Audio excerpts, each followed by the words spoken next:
बहरे दीदार मुश्ताक है हर नजर, दोनों आलम के सरकार आ जाई।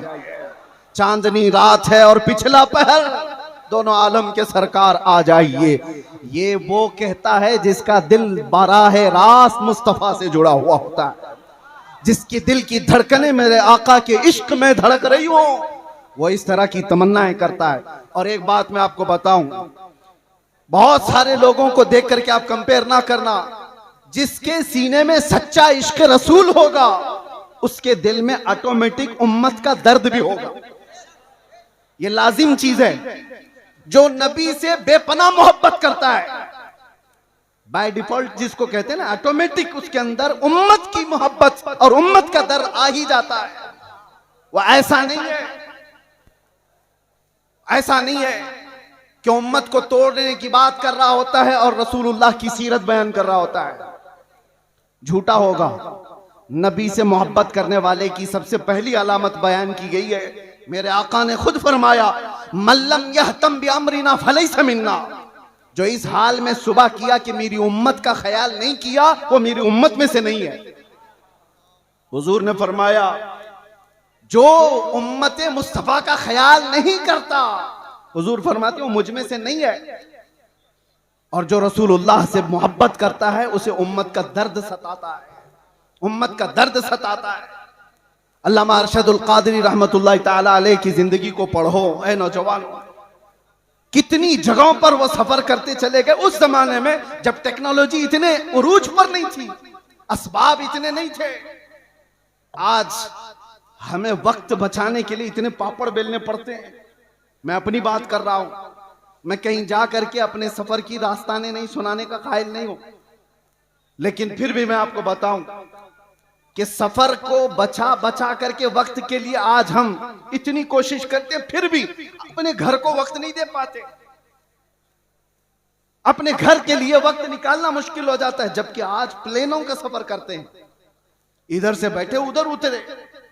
और ये वो अशखास, वो नुफूस कुदसियां हैं जिन्होंने कई कई दिनों तक बसों के और ट्रेनों के सफर किए थे, और फिर भी उम्मत के दरमियान जाकर के खिदमत इस्लाम का वो हक अदा किया जो आज प्लेनों का सफर कर करके भी 100 लोग नहीं अदा कर सकते, नहीं कर सकते। वो दर्द था उम्मत का। मैं मेरे वालिद गिरामी रहमतुल्लाह ताला अलैह से अल्लामा अरशदुल कादिर रहमतुल्लाह अलैह के मुतालिक बहुत बचपन में सुना था, जब मेरी उम्र अभी मुश्किल से 7-8 साल रही होगी। उस वक्त से सुनते आए जब अभी मदरसे की दहलीज पर कदम भी नहीं रखे होंगे।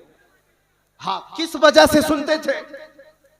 वो कसरत से सरकार मुफ्ती आजम हिंद का और हुजूर हाफिज मिल्लत का जिक्र करते, और अल्लामा अरशदुल कादिर रहमतुल्लाह अलैह के मुतालिक बताया कि कर्नाटक की सरजमीन पर, कर्नाटक की सरजमीन आप ऐसा समझे कि आज के दौर में भी इल्मे दीन से शगफ रखने वाली उतनी वहां पर कौम आबाद नहीं है।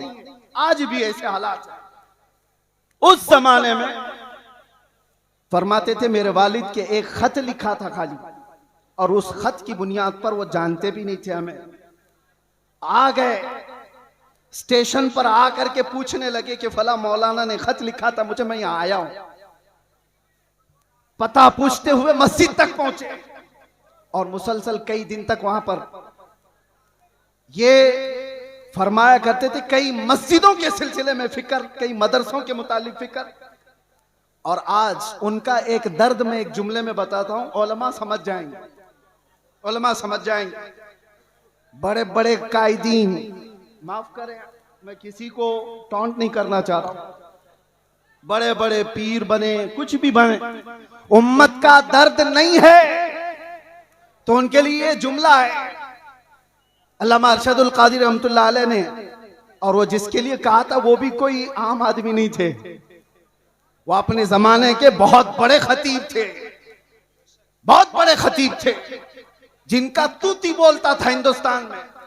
उसके बावजूद अल्लामा अरशदुल कादरी उनको खत में लिखते हैं कि उम्मत के हालात के सिलसिले में अगर आप खामोश रहे तो आपकी बेदारी के लिए मैं क्या कर सकता हूं। तो जुमला कितना प्यारा है, फरमाते काश मुझे सूरे इसराफील मुस्तार मिल जाती फरमाते हैं इसराफील अलैहिस्सलाम की सूर मुझे उधार में मिल जाती, वो फूंक फूंक करके मैं हंगामा महशर बता कर देता आपको बेदार करने के लिए। ये दर्द था मेरे अजीजों, दर्द था। आज जरूरत है इस भोली भाली उम्मत को इस तरह से ऐसी आवारा छोड़ने की बजाय इनके रास्ते तय किए जाए, इनके रास्ते तय किए जाए। मेरे अजीजों, जो हालात यहां पर बने हुए हैं उस सिलसिले में भी मैं आपसे कहूं किस तरह के हालात बने।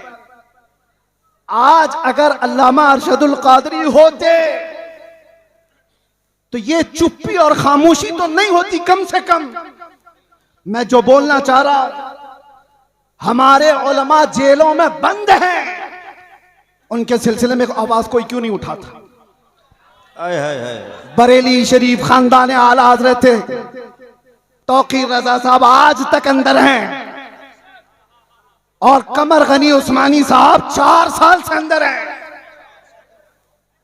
किसी को डर लगता है तो अलग बात है कि इनके नाम ले लिए उनके नाम ले लिए, हमारे लिए मामलात ना आ जाए। तुफ है तुम्हारी ऐसी सोच पर। उम्मत मुस्तफा का वो हिस्सा है या नहीं, टुकड़ा है या नहीं? मेरे आका फरमाते हैं मसलुल मुमिनी का मसली जसदिन इज़ा इश्तका अदुन तुदाअ लहु साइरुल जसद बिस्सहरी वल हम्मा। मोमिन की मिसाल ऐसी है कि जैसे एक जिस्म के कई आज़ा, एक जिस्म के कई आज़ा, अगर बुखार आए तो हाथ में भी तकलीफ होगी, पैर में भी तकलीफ होगी, सर में भी दर्द होगा। मोमिन की मिसाल ऐसी है कि एक मोमिन को दर्द होगा तो सारे मोमिनों को दर्द होना चाहिए। बेशक सारे मोमिनों को दर्द होना चाहिए। मदरसे वाले, तंजीमों वाले, खानकाहों वाले ये सोच के बैठे हो कि अभी हमारी खानका पे थोड़ी ना कोई मसला आया है, वो जाता है तो जाए। अगर तुम्हारी ऐसी सोच है तो इंतजार करो, कल आपकी बारी है, कल आपकी बारी है। कितना बचना चाहोगे? जो सेक्युलर बन बन करके अपने आप को छुपाते थे, आज उनकी हालत ऐसी है। आज हालत ऐसी है, धोबी का कुत्ता, ना घर का ना घाट का। ना वो इनके हो पाए ना सुन्नियों के हो पाए। इसीलिए मुसलमानों, आज जो जरूरत है तुम्हारे अंदर, बाकी मैं किसी और को बेदार करने नहीं आया। बड़े बड़े लोग मौजूद हैं, बड़े बड़े लोग हैं। नौजवान जो मुझे सुनते हैं उनसे अब एक ही बात कहता हूं, अब शायद तुम ढूंढते रह जाओ, दूसरा अरशदुल कादरी मिलेगा नहीं। वाह वाह, जो तुम्हारी क़ियादत करे। अरे हमें नहीं मिलता, तुम्हें क्या मिलेगा? सुभान अल्लाह। दर्द है इसलिए बोल रहा हूं, दर्द है कि इन मामलात में, उम्मत के मामलात में, जो अपने घर से निकल करके हर जगह जाता था, वो कौन है आज? कौन है? मदारिस इस्लामिया पर कुछ आंच आए तो कोई बात करने वाला? सुभान अल्लाह। पिछले 1 साल से ज्यादा हो गया होगा, अल जामिअतुल अशरफिया मुबारकपुर जो अजहर हिंद कहलाता है, किस तरह की मुसीबतों से गुजर रहा है सारे उलमा को पता है, सारे उलमा जानते हैं। जामिया अशरफिया मुबारकपुर जिसने हिंदुस्तान को बड़े बड़े कायदीन दिए, अल्लामा अरशदुल कादरी भी उसी के खोशाचीन है। आज अशरफिया के ऊपर क्या हालात हैं आपको पता नहीं है? उलमा तो जानते होंगे हुकूमत की कैसी सख्तियां हैं। बिना तनख्वाह लिए हुए वो कई महीनों से वहां खिदमत कर रहे हैं, उनकी तनख्वाहें बंद कर दी गई, रोक दी गई। हमारे इन हालात पर अगर क़ियादत नहीं होती तो फिर किन हालात पर क़ियादत होगी? किन हालात पर क़ियादत होगी? मिंबरों पर एक दूसरे के अमामे खींचने पर। तवज्जो चाहता हूं, रईसुल कलम हमेशा ये चीज पसंद फरमाते थे कि उम्मत का दर्द रखने वाला कोई आलिम किसी खित्ते का हो, वो मेरे घर के बच्चों से ज्यादा अजीज है। उनका ये दर्द जो मैंने महसूस किया। आज अपनों के लिए अलग मसाइल, गैरों के लिए अलग मसाइल, ये नहीं था उनके घर। मैंने आयत इसीलिए पढ़ी, ज़रक़ानी साहब अभी जो कह रहे थे कि अल्लामा अरशदुल कादरी रहमतुल्लाह तआला अलैह की सीरत पर उनका ये जुमला सोने के हरफों से लिखने के काबिल है। अपनों से गैरों से मुकाबला हो तो डट जाइए, अपनों से मुकाबला हो तो हार जाइए। यह जुमला आसान नहीं है, प्रैक्टिकल बहुत मुश्किल है। और यही कुरान का मफहूम है, अशिद्दाउ अलल कुफ्फारि रुहमाउ बैनहुम। सहाबा की यही सिफत थी, वो सख्त थे तो गैरों के लिए और आपस में नरम दिल थे। ऐसे नरम दिल, ऐसे रहम दिल थे। सख्ती उन लोगों पर करनी चाहिए थी जो मेरे नबी की शान में भौंकते हैं, ना ये कि मुसलमानों के लिए। जब से ये चीजें हमारे अंदर बदल गई तो हमारे हालात भी ऐसे तितर बितर हो गए। आज देखो, कोई भी आकर के, एक छोटा सा लीडर भी मुसलमानों की छोटी सी टुकड़ी को काट के लेके चला जाता है। हर जगह यही हालात है, हर जगह यही हालात है। मुझे किस मसले पर बात करूं ये समझ में नहीं आता। मुसलमानों के जो मामलात हैं, नशा इतना ज्यादा आम है कि इनके नशाखोरी पर बात करें, जिना बढ़ता जा रहा है इस पर बात करें, औरतों की बेहयाई उरूज पर आ गई इस पर बात करें, एजुकेशन में इतने पीछे हो गए इस पर बात करें। समझ में नहीं आता, हजार मसाइल है हमारे, किन मसाइल पर बात करें। आखिर में जाकर के हमारा जो दर्द है वो इस नुक्ते पर पहुंचता है। इनको एक एक मसले का इलाज करते रहोगे, जिंदगी तमाम हो जाएगी, बीमारियां बढ़ती चली जाएंगी। बीमारियां बहुत हैं लेकिन इलाज एक ही है। उम्मते मुस्तफा का इलाज एक ही है, वो इलाज का नाम है कि मोहम्मद से वफा तूने तो हम तेरे हैं। वो एक ही इलाज। आज उम्मत को उन कदमों से जोड़ने की जरूरत है। जब जब हलकों की बात होती है, जब जब अपने अपने खास जमात की बात होती है तो उम्मत बार बार झगड़े करती है। जमात से मुराद मैं अहले सुन्नत की बात नहीं कर रहा हूं, सिर्फ पीरों के अपने हलकों की बात। ये पीर का मुरीद उससे नहीं मिल सकता, वो पीर का मुरीद इससे नहीं मिल सकता, इनसे सलाम उसका नहीं, उसका सलाम इससे नहीं। इस मिंबर पर आज देखें आप उलमाए कराम, मेरा हुस्न जन ये कहता है, ज़रक़ानी साहब इसकी तायीद करें, अरशदुल कादरी रहमतुल्लाह अलैह के उर्स में यहां किसी एक पीर का मुरीद आलिम नहीं बैठा है, सिर्फ अरशदुल कादरी रहमतुल्लाह अलैह के मुरीदी नहीं है। सारे सिलसिले के जमा हुए, इसलिए जमा हुए हैं कि उन्होंने अरशदुल कादरी रहमतुल्लाह ताला अलैह की सीरत को देखा है कि यहां पर छांटा नहीं जाता, यहां पर जमा किया जाता, इसलिए जमा हुए। बाकी तो डर लगता है। इनके भी स्टेज खास हैं, सबके हमें पता है, मैं खुलकर बोल रहा हूं। सब खतीबों के, सब शायरों के स्टेज खास है। इस स्टेज वाला उस स्टेज पे नहीं जाएगा। है सुन्नी, उनके बटे हुए हैं। लेकिन मेरे अजीजों, अल्लामा अरशदुल कादरी रहमतुल्लाह ताला अलैह के जमाने में भी और उनकी हयात के बाद भी आज ये मिंबर गोना गो खुसूसियात के साथ जो जमा है, काश उम्मत के तमाम सुन्नी उलमा का इत्तिहाद और क़ियादत जिंदा हो जाए। मेरा विजदान कहता है पूरा हिंदुस्तान तो छोड़ो, जमशेदपुर के सुन्नी इकट्ठा हो जाए, हिंदुस्तान को हिलाने के लिए काफी हो जाए। जिंदाबाद जिंदाबाद क्या समझते हो? जिंदाबाद, नारे तकबीर, नारे रिसालत, उर्से हुजूर कायदे अहले सुन्नत हजरत अल्लामा मुफ्ती सलमान अजहरी साहब किबला, नारे तकबीर, नारे रिसालत। मैंने सुना था मिंबर पर, हो सकता है ये बहुत ज्यादा भीड़ भाड़ की वजह से नज्म व नस्ख खराब हुआ हो।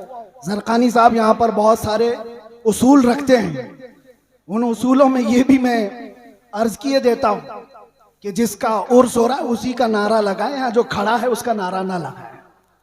होना ये चाहिए, हमारे मरने के बाद फिर लगाए। यहीं से तो शख्सियत परस्तियां शुरू हो रही।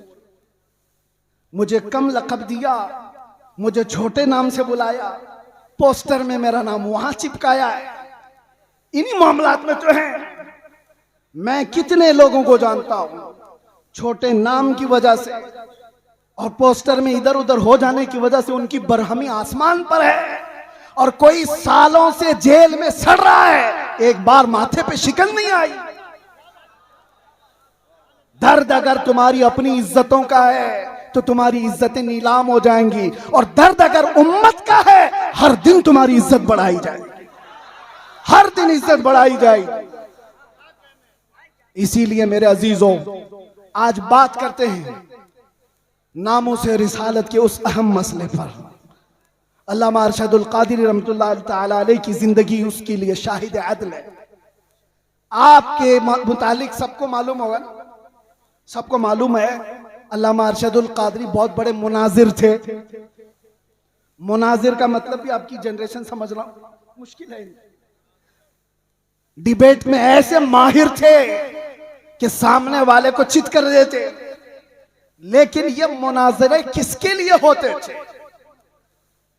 घूम फिर करके आप हिस्ट्री निकालेंगे, अल्लामा अरशदुल कादरी के सारे मुनाजरे इस बात पर थे कि कहीं से अगर थोड़ी सी बदबू भी आई कि मेरे नबी की शान में गुस्ताखी हो रही है, अजमत रिसालत पर पहरा देना है, नामों से रिसालत की हिफाजत है।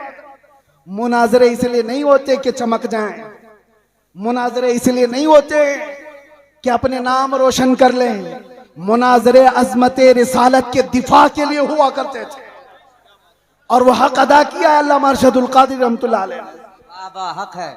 मैं जामिया अशरफिया मुबारकपुर में जब पढ़ने के जमाने में था, मैंने सुना था अपने एक उस्ताद से कि हुजूर हाफिज मिल्लत के साथ अल्लामा सफर पर थे, अल्लामा अरशदुल कादरी। एक छोटी सी किताब हुजूर हाफिज मिल्लत लेकर चल रहे थे और लखनऊ का शायद सफर था, और रास्ते में अल्लामा अरशदुल कादरी रहमतुल्लाह अलैह उसको पढ़ते रहे, उसके बाद रखे। बाद में पहुंचने के बाद जिस साहब के घर पर मेहमान थे, हुजूर हाफिज मिल्लत भी वहां गए। पूछा कि मौलाना अरशदुल कादरी किताब कहाँ है वो जो साथ लेकर चले थे? कहा हुजूर मैं तो लेना भूल गया, छूट गई, ट्रेन चली गई। हुजूर हाफिज मिल्लत को वो किताब की ज्यादा जरूरत थी, बहुत शदीद जरूरत थी। आप नाराज हो गए, कहा इतनी भी किताब का आप ख्याल नहीं कर पाए, साथ में सफर। कहा कि हुजूर थोड़ा सा वक्त दे दें, थोड़ा सा वक्त दे दें, किताब के मुतालिक कुछ ना कुछ करूं। फरमाया कि जो किताब उन्होंने ट्रेन में बैठकर मुताला किया था, पूरी किताब लिख करके हुजूर हाफिज मिल्लत को दे दी।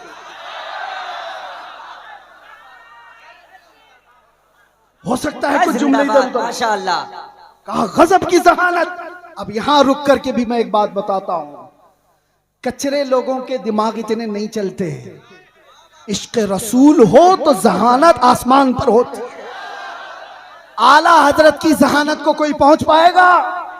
आला हजरत का दिमाग जो चलता था, 100 साल पहले लिखी हुई किताबें आज के लोग ऐनक लगा लगा कर नहीं पढ़ पाते। आला हजरत की जहानत किस बुनियाद पर थी? आला हजरत का भी दिमाग जो अर्शे औला तक पहुंचा था वो इश्क रसूल की बुनियाद पर। जहां इश्क रसूल होगा वहां जहानत भी होगी, और जहां इश्क रसूल निकल जाता है तो फिर उसकी जहानत भी गटर में चली जाती है। वो कब क्या करता है पता नहीं चलता। अल्लामा अरशदुल कादरी रहमतुल्लाह तआला अलैह को अल्लाह ताला ने गजब की जहानत दी थी, हाफिजा मजबूत था। और जितने मुहद्दिसीन की आप तारीख पढ़ेंगे, उनका हाफिजा अगर मजबूत था तो इश्क रसूल की बुनियाद, इश्क रसूल की बुनियाद। इसलिए ऐ नौजवानों, आज कुछ हासिल करना है तो कुछ मुसीबतें तो हैं हमारे पास। मिसाल के तौर पर मैं बताऊं, कुछ भी कहने जाएं तो नौजवान कहते हैं हमसे हमारे उलमा सपोर्ट नहीं करते, हमारे उलमा सपोर्ट नहीं करते, हमारे अंदर जोश है, जज्बा है, उलमा चुप बिठा देते हैं। हम पढ़ना चाहते हैं, कारी साहब हमारा साथ नहीं देते, बहुत सारे मसाइल। लेकिन तुम क्या ये उज्र भी कयामत के दिन पेश कर सकते हो? मुझे बताओ, क्या तुम्हें अपने घर में तन्हा बैठ करके भी अपने नबी से कसरत से मोहब्बत करने के लिए भी कोई रोकता था? आज के इस दौर में कोई रोकता है तुम्हें? कयामत के दिन क्या उज्र पेश करोगे? छोड़ो इनके मामलात। उलमा नहीं सपोर्ट करते, कायदीन नहीं आते। ये तो अवाम की बातें तो छोड़े, सोशल मीडिया पर जो नौजवान उलमा की तहरीरें भरमार पड़ी रहती है, वो पता नहीं किसको किसको कोस रहे होते हैं। कई मर्तबा मेरे पास आई तहरीरें, कहा कि हजरत वो लोग खामोश हैं, ये लोग खामोश हैं, कुछ नहीं बोलते, सब खानकाएं।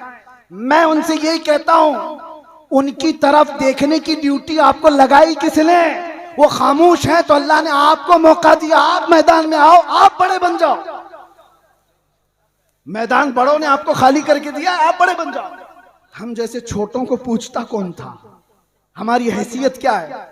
हमसे हमारे बाप के बराबर भी बड़े बड़े उलमा हैं, अभी भी मौजूद है, उनसे भी बड़े मौजूद है। मेरे अजीजों, एक दर्द लेकर के मैदान में क्या उतरा? मैंने एक बार ही मुस्तफ़ा करीम सल्लल्लाहु अलैहि वसल्लम की नामूस के मुतालिक अपने जज्बात का इजहार किया था और फिर उसका असर देखा। 50 लोगों में बैठकर की हुई बात थी, रब्बे जुल जलाल ने पूरी दुनिया के चप्पे चप्पे में पहुंचाया। आज हमें हर एक की नजर के सामने बिठाया है। सबके सामने हमारी जो इज्जतें हैं वो इसलिए नहीं है कि मैं बहुत बड़ा तुर्रम का हूं, बहुत बड़े बादशाह का बेटा हूं या कोई सियासी नेता हूं। ये जो कुछ भी इज्जतें मिली हैं, ये कदमे मुस्तफा की बरकत है। जब तक बिके न थे तो कोई पूछता न था, या रसूल अल्लाह तुमने खरीद कर हमें अनमोल कर दिया। आज दुनिया में ये मकाम देखा है, जो एक बार मुस्तफा की इज्जत की बात करता है, मौला दिल दिल में उसको बिठा रखता है। और फिर सोचो, जो अपनी जिंदगी हुजूर की मोहब्बत में फना कर देता है, तब जाकर के वो बरेली का इमाम अहमद रजा बनता है। बेशक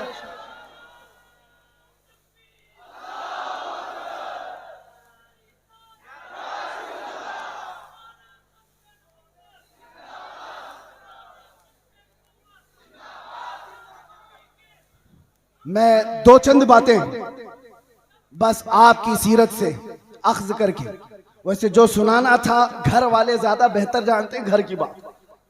अल्लामा के साहबजादे यहाँ पर मौजूद हैं, उन्होंने सारी चीजें देखी हुई। एक बात आपको मैं बताऊं, सच्चा आलिम वो है जो सहाबा की सीरत पर चले, उनके तमाम नुकूश पा को अपनी जिंदगी के मिसाल राह बनाए। हुजूर सैयदना अबू बकर सिद्दीक रज़ियल्लाहु ताला अन्हु का हाल ये था, सुनेंगे आप थोड़ी देर। आप जब खलीफा बने, दिन रात काम इतने थे और घर में जो तनख्वाह आती थी, बैतुल माल से आपके घर में तनख्वाह आ रही थी। ये पहली मर्तबा सारे सहाबा ने बैठ करके फैसला किया कि खलीफतुल मुस्लिमीन को कुछ तनख्वाह मुकर्रर कर दी जाए ताकि वो खिलाफत के कामों को खुशी से अंजाम दे सके। तनख्वाह आती थी। एक दिन ऐसा हुआ कि उनकी बीवी ने कहा, सिद्दीक अकबर की बीवी कहती है, कभी तो कुछ तर ग़िज़ा खा लीजिए, कभी कुछ तर ग़िज़ा खा लीजिए, खजूर खा लें, कभी शहद खा लें। हजरत अबू बकर सिद्दीक फरमाते हैं, मेरी बेगम इतने पैसे हैं कहां मेरे पास कि मैं शहद खरीदूं, मैं घी खरीद करके लाऊं। ये वक्त के खलीफतुल मुस्लिमीन सैयदना अबू बकर सिद्दीक की बात कर रहा हूं। बीवी ने कहा, आप मत घबराएं, मैंने जमा करके रखे हैं, मेरे पास है, मैं ला करके देती हूं। हजरत अबू बकर सिद्दीक ने कहा, लाओ। आपकी अहलिया ने एक पोटली में कुछ पैसे रखे हुए थे, ला करके दे दिया। हजरत अबू बकर सिद्दीक ने गिना, वो कुछ सिक्के थे। पूछा, ये तेरे पास कहां से आए? बीवी ने मुस्कुरा कर कहा, वो छोड़िए, जो तनख्वाह आती है ना आपकी बैतुल माल से, मैं घर का राशन ला करके थोड़ा थोड़ा अलग निकाल करके रख दिया करती थी, थोड़ा थोड़ा जमा करके। औरतों की आदत है बचा के रखने की। तो हजरत अबू बकर सिद्दीक की बीवी कहती है, मैं थोड़ा थोड़ा बचा कर रखती थी, वो आज इतनी हो गई है, इससे आप जाइए शहद खरीद लीजिए, घी खरीद लाइए। हजरत अबू बकर सिद्दीक कहते हैं, बहुत अच्छा, ला। ले करके जाते हैं, बैतुल माल में पूरा माल जमा कर दिया और फिर सहाबा को बुला करके कहा, आज के बाद से मेरी इतनी तनख्वाह कम कर दी जाए, इसलिए कि ये माल मेरे घर में ज्यादा आ रहा है, इतना माल मेरे घर में ज्यादा आ रहा है। सैयदना अबू बकर सिद्दीक रज़ियल्लाहु ताला अन्हु ने जब ये फरमाया, सहाबा अश अश कर रह गए। इतना माल तो कोई भी छुपा के रख सकता था, ये वाकया बयान करने के बाद अब मैं आपसे कहता हूं, इसका अक्स मैंने जिंदगी में पाया है एक कायदे अहले सुन्नत अरशदुल कादरी की जिंदगी में। मेरे अजीजों, उनके बड़े साहबजादे यहाँ बैठे हुए गुलाम रब्बानी साहब फरमाते हैं अल्लामा के घर में पोते की विलादत हुई थी, शायद यही पोते होंगे, कहाँ है? पोते की विलादत हुई थी और इनकी वालिदा छट्टी मनाना चाह रही थी। छट्टी होती है, मदरसे से मुत्तसिल मकान है, तो छट्टी जब हो रही है, औरतें कुछ खाना पकाना कर रही होंगी, तो देग की जरूरत थी पानी जमा करने के लिए। तो इनकी वालिदा मोहतरमा अल्लामा की अहलिया मदरसे के मतबख से वो देग मंगवाई सेक्रेटरी से या किसी से बोलकर कि आज हमारे घर में कुछ फंक्शन है, उसमें पानी जमा करना है, या जो भी मंगवा करके अपने घर में रखा और पानी भरा। पानी आता भी नहीं था जैसे वो बताते। अचानक दोपहर को या जिस वक्त आमद हुई अल्लामा अरशदुल कादरी की घर में, उन्होंने देखा पहली नजर में, अपनी अहलिया से पूछा ये कहां से आया पानी, और ये देग तो मदरसे की लगती है। अहलिया ने कहा हाँ, घर में आज छट्टी है, पोते की विलादत हुई, मैंने मंगवा लिया। आपने ठोकर से पूरा पानी इधर गिरा दिया और कहा फौरन के फौरन ले जाकर के मदरसे में जमा करो, और जितनी देर इसका इस्तेमाल किए उतनी देर की रसीद काट करके मदरसे में जमा करो, और कोई छट्टी पट्टी नहीं होगी घर के अंदर। अगर कौम की अमानत का 1 रुपया भी मेरे घर में इस्तेमाल होगा, मेरे घर में इस्तेमाल होगा, तो वो मेरे लिए हराम है, हराम। ये सिद्दीक़ अकबर की जात से लिया हुआ पहलू था, सिद्दीक़ अकबर की जात से लिया हुआ पहलू था। मेरे अजीजों, आज हालात तो बड़े बहुत अलग है। अब क्या बताएं, हम इस मैदान के आदमी हैं, ये स्टेजों के, और ये स्टेज और ये प्रोग्राम कितने कमर्शियल हो गए हमें पता है। दिल नहीं करता, अभी लोग इस पर धंधा करने लगे हुए हैं, बिजनेस होते हैं, ठेकेदारियां होती हैं, उलमा की कीमतें तय होती हैं, शोरा की कीमतें तय होती हैं। 1 घंटा बयान करने का वो इतना लेगा, एक नात पढ़ने का वो इतना लेगा, सारा कमर्शियल हो गया। और वो एक अरशदुल कादरी है, एक अरशदुल कादरी, कई दिन उनके घर में फाके चलते रहे। खुददारी ऐसी थी कि कभी घर की बात बाहर नहीं बताई, बाहर नहीं बताई, खुददारी ऐसी थी। और आप बताओ मौलाना लोगों, कोई भी हो, इंग्लैंड जाना, अमेरिका जाना, इनके सबके ख्वाब होते हैं, कौन नहीं जाना चाहता? अमेरिका चले जाएं, इंग्लैंड चले जाएं, यूरोप चले जाएं। और अल्लामा को उस जमाने में इंग्लैंड, अमेरिका, सारी दुनिया पर जाने के बहुत मौके फराहम हुए, एक बार नहीं कई बार। और उस वक्त मुझे बताओ, इंग्लैंड में, अमेरिका में या यूरोप में कोई एक बंदा ऐसा मिले जो ये कहे हमने अरशदुल कादरी की जेब भर दी थी? नहीं। जो उन्होंने वहां से लिया वहीं की जमीन पर कोई इदारा बनाया और वापस चले आए। ये क़ियादत थी। लंदन की सरजमीन पर उन्होंने पहला जब इदारा बनाया था, मुफक्किर इस्लाम अल्लामा कमरुज़्ज़मान खान आज़मी रहमतुल्लाह दामज़िल्लुहुल आली हफ़िज़हुल्लाह व रआह अभी भी मौजूद हैं।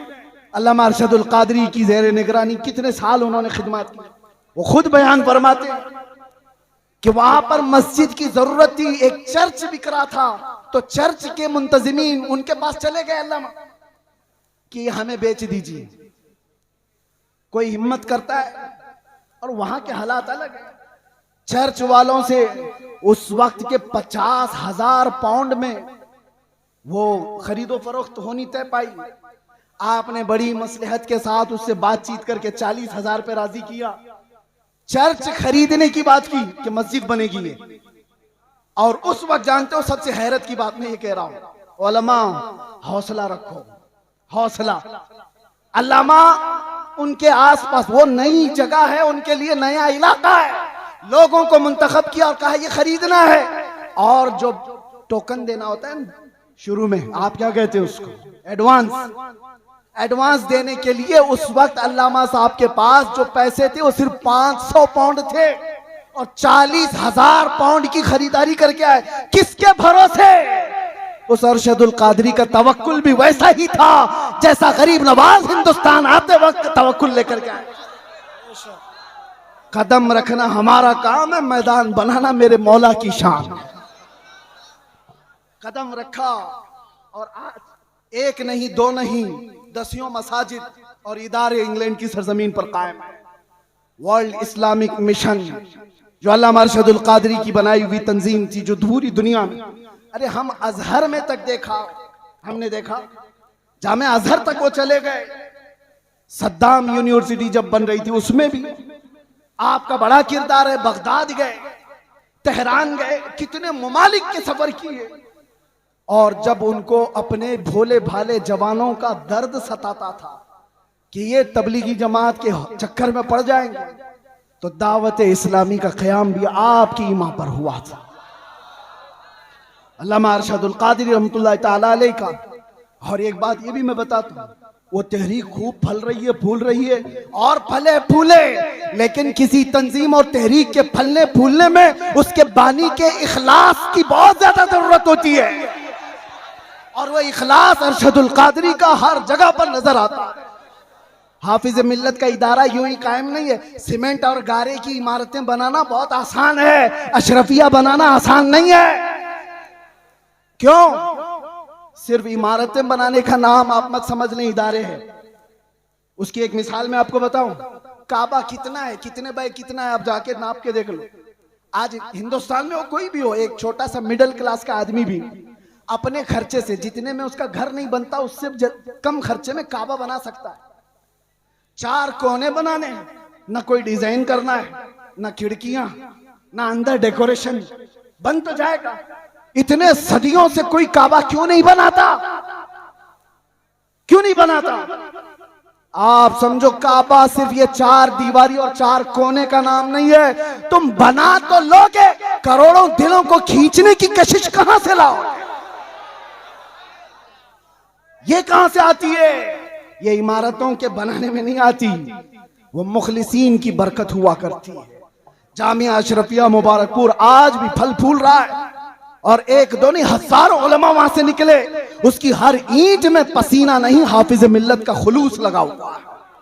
इसी तरह जिन तहरीकों पर अल्लामा अरशदुल कादरी रहमतुल्लाह तआला अलैह की दुआएं रही, वो फल रही है, फूल रही है।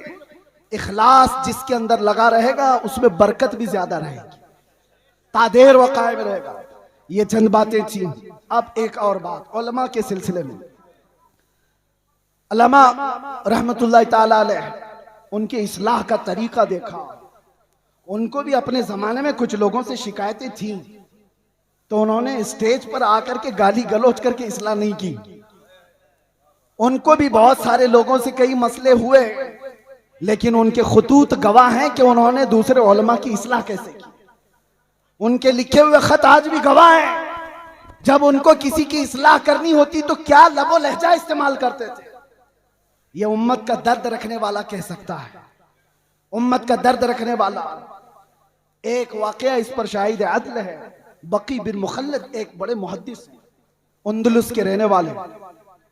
इन्होंने तकरीबन 1300 सहाबा की हदीसें किताब में जमा की थी। मुस्नद बकी बिन मुखल्लद वो जाया हो गई। बकी बिन मुखल्लद का मैं एक बार आपको तस्करा सुना देता हूं, ताकि अब ये उलमा के लिए मसला है। इस जिम्मेदार स्टेज से मुझे एक पैगाम देना था।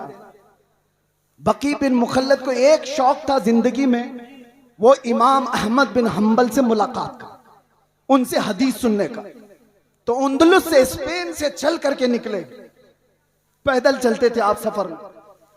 तकरीबन 1.5 साल के बाद आप बगदाद पहुंचे। 1.5 साल सफर करके आए।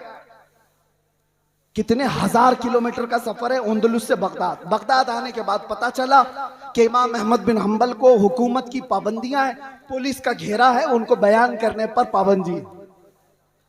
कभी ये वाकया पढ़ते हैं तो हमें पूरे हालात नजर आने लगते हैं। पाबंदी लगाई गई इमाम अहमद बिन हंबल पर। बहुत बड़े मुहद्दिस इमाम अहमद बिन हंबल कौन है? जिनको 5 लाख हदीसें रसूलुल्लाह की याद थी। वो इमाम अहमद बिन हंबल की बात कर रहा हूं। हुकूमत सख्त थी, आप पर पाबंदी थी, लेकिन बकी बिन मुखल्लद जिस वक्त आए बगदाद में, वो पूछते रहे इमाम अहमद बिन हंबल कहां रहते हैं। सब लोग डरने लग गए, उनका नाम लेने से ही डरने लगे। अरे किसका नाम ले लिया? हमारे ऊपर 19 केस लगाए हुए, हमारा नाम कोई ले ले तो सामने वाला भी सोचता अरे इनका नाम क्यों ले लिया। एक तजुर्बे की बात बता रहा हूं, जिसके ऊपर हुकूमत की सख्तियां होती हैं वैसी कौम उसको दूर करने लगती है। उसके साथ ना बैठो, मेरे ऊपर भी केस हो जाएगा। बकी बिन मुखल्लद पूछते रहे, कोई बता नहीं रहा था। कुछ लोगों ने कहा, उन्होंने पूछा क्या कोई और मुहद्दिस हैं यहां पर जो हदीसें सुनाते हैं? कहा हाँ है ना। कहा कौन है? यहया बिन मुईन, वो भी पाए के मुहद्दिस थे। कहा बकी बिन मुखल्लद मैं जाता हूं, उनसे हदीस सुनता हूं। वो एक मस्जिद में बैठे हदीसें सुना रहे थे। कौन? यहया बिन मुईन। और जब हदीसें बयान करने के बाद उन्होंने सवालात पूछने के लिए मौका दिया तो बकी बिन मुखल्लद ये खुद आगे बढ़ते हैं, कान में जाके पूछते हैं। तवज्जो, अब जो मेरे बयान करने का मकसद है, कान में जाकर यहया बिन मुईन से पूछते हैं, क्या आप इमाम अहमद बिन हंबल को जानते हैं? क्योंकि सब लोग डर रहे थे उनका नाम लेते ही। हुकूमत की सख्ती है, पाबंदी है। अहमद बिन हंबल के घर के अतराफ पहरा लगा हुआ है, कोई नाम भी नहीं लेता था। तो बकी बिन मुखल्लद ने कान में जाकर पूछा यहया बिन मुईन से, क्या अहमद बिन हंबल को आप जानते हैं यहाँ इलाके में? आप जलाल में आ गए। वो ऐसा जलाल नहीं कि मेरे बराबर के आदमी के बारे में मुझसे क्यों पूछा, नहीं। कहा इधर आओ, कहां से आए हो?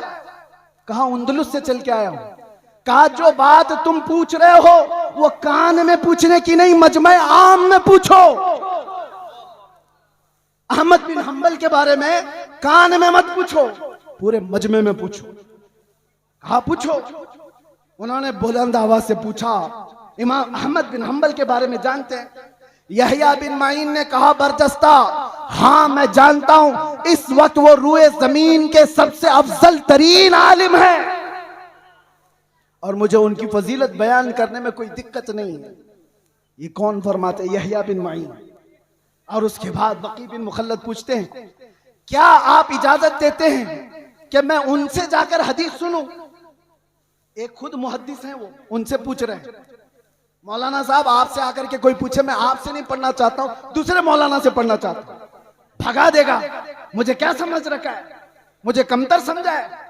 यहया बिन मुईन कहते हैं तुमने बेहतरीन फैसला किया है, मुझे भी वक्त मिले तो मैं अहमद बिन हंबल से हदीस सुनूं। यह है वक्त के मुआसिर उलमा के दरमियान मोहब्बत और एक दूसरे का एहसास।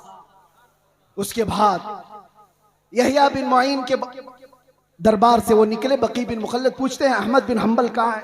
कहा उनके घर पर पुलिस का पहरा है। कैसे जाएंगे? दिखाए रास्ता। जब गए दरवाजे पर दस्तक दिया, इमाम अहमद बिन हंबल बाहर आए, जल्दी से अपना बता दिया, मैं इतने 1000 किलोमीटर का सफर करके आया हूं, आपसे कुछ हदीसें सुनने आया हूं। इमाम अहमद बिन हंबल ने कहा आज तो तू आ गया, कल तुझे पुलिस आने नहीं देगी। कहा उसका रास्ता मैंने बना लिया है। क्या बनाया? कहा रोजाना मैं एक कटोरी लेकर के आऊंगा भीख मांगने के लिए, दरवाजे पर दस्तक दूंगा, आप थोड़ी रोटी मेरे कटोरे में डाल देना और 4 हदीसें भी सुना देना। इमाम अहमद बिन हंबल की बारगाह में बकी बिन मुखल्लद कई महीनों तक इस तरह हदीसें सुनते रहे। इस वाक़े को बयान करने का मतलब ये है मेरे अजीजों, एक तरफ वो यहया बिन मुईन है, एक तरफ इमाम अहमद बिन हंबल, एक तरफ बकी बिन मुखल्लद। हदीसों में ये सब बड़े बड़े मुहद्दिस हैं। कोई किसी के अंदर ये एहसास नहीं है कि मैं इससे छोटा हो जाऊंगा, उससे बड़ा हो जाऊंगा। बकी बिन मुखल्लद चल करके हदीस सीखने आ रहे हैं। यहया बिन मुईन खुद बता रहे हैं कि जाओ इमाम अहमद बिन हंबल के पास। ये शान हमने देखी है सरकार मुफ्ती आजम हिंद में भी, ये शान हमने देखी है हुजूर हाफिज मिल्लत में भी, ये शान हमने देखी है अल्लामा अरशदुल कादरी की हयात। आज अगर नफसानियत से बाहर निकल आए तो आप में से कोई पीर साहब अगर ये कह दें तो बड़ी बात है आज के जमाने में कि जाए हमसे अफजल पीर हुआ है उनसे बैत कर लो, बहुत मुश्किल है। बहरहाल ये सब मसाइल छोड़ दें। नौजवानों तुम्हारे लिए सिर्फ एक बात है, आज जिस तरह ये खाली खाली नजर आ रहे हैं, उलमा के अपने मसाइल है, माशी मसाइल, हुकूमत की सख्तियाँ, और हम तो ठहरे ऐसी पागल कि आज पकड़े फिर कल पकड़े, पता नहीं क्या क्या हालात हों। लेकिन इन हालात में अल्लाह ताला तुम्हें तन्हा कभी नहीं छोड़ेगा। यह उम्मत मुस्तफ़ा को सुबह क़यामत तक रहना है, सुबह क़यामत तक ये आबाद रहेगी। टेंशन इस्लाम के खत्म होने का नहीं है। आपको डर ये नहीं पालना है कि कुरान खत्म हो जाएगा, इस्लाम खत्म हो जाएगा, कभी नहीं खत्म होगा। टेंशन इसका लेना है कि तुम्हारे अपने ईमान का क्या होगा। इस्लाम का कुछ नहीं होगा, कुरान का कुछ नहीं होगा, अल्लाह उनका मुहाफिज है। तुम्हारे अपने ईमान का क्या होगा। ये बहते हुए सैलाब में चले जाओगे या जोरदार आंधियों में तुम अपना ईमान बेच दोगे। आज के हालात इस बात का सवाल करते हैं नौजवानों, तुम अपना ईमान इतना कमजोर ना कर लो कि तुम्हें वक्त की दौलतमंद खरीद ले, तुम्हें कोई डर खरीद ले, तुम्हें कोई डरा धमका करके ईमान से दूर कर दे। इतना कमजोर ईमान मत पालो। अब हमारे पास कायदीन बार बार नहीं आएंगे, वाज़ो नसीहत करने वाले भी नहीं आएंगे। हो सकता है मदरसे आगे चल करके मुश्किलात का सामना करें। ये मिंबर की भी इज्जतें दाव पर लगी हुई हैं। आज ये सजा है, कल क्या पता। अल्लाह सदा कायम रखे, शाद रखे, आबाद रखे। लेकिन बातिल कुव्वत की नजरें इस पर है।